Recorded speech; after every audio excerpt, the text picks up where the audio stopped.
د نصیحته څخه ډکه کیسه.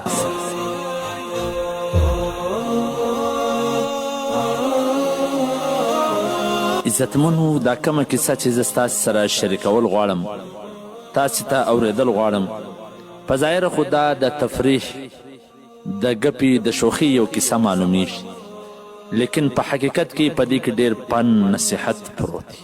او کله کله داسې د تفریح او د شوخي خبرې کیسې باید وي چې زړه ته او دماغ ته آرام او خوشحالي نصیب وي. هغه کیسه دا ده چې یو خاوند سره خپل کور والا څه شوخي کول غوښتله، نو یو ښځې خپل خاوند ته پر یو ورقه ولیکل، کاغذ باندې ورته ولیکل چې نوره ستړی سوی یم، له تا سره ژوند نسم کولی، تا پرېږدم او زه ولاړم.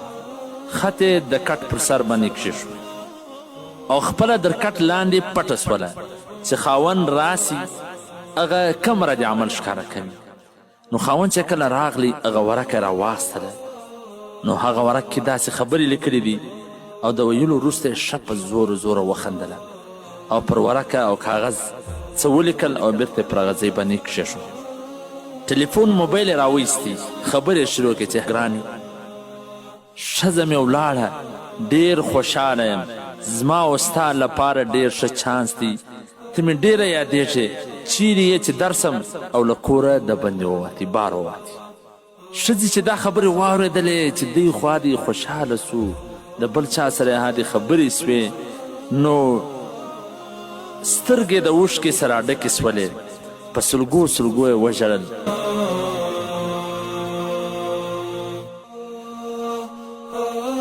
او په مات زړه سره یې هغه ورقه او کاغذ راواخیستی چې خاوند څه پکې لیکلي دي. نو کله چې خلاص کړي، خاوند پکې لیکلي وله چې لیونۍ له کټ لاندې ستا پښې ښکارېدې، زه ولاړم، ډوډۍ راوړم، ته د دسترخوان اماده کړه، مینه در سره لرم.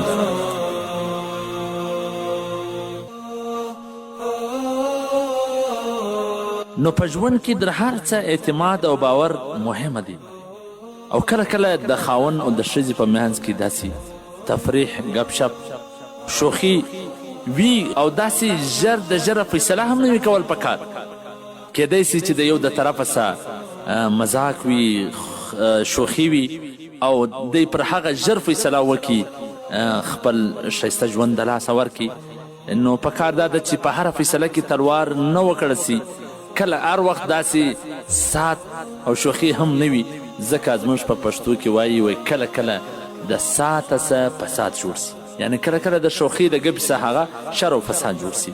نو الله جل جلاله دې د ټولو په منځ کې مینه، محبت، ښه ژوند، خوش اخلاقي را په نصیب کړي. والسلام. د مولوي عبدالرحمن صمیم صاحب د نشراتو څخه منتخبي رښتینې قصې.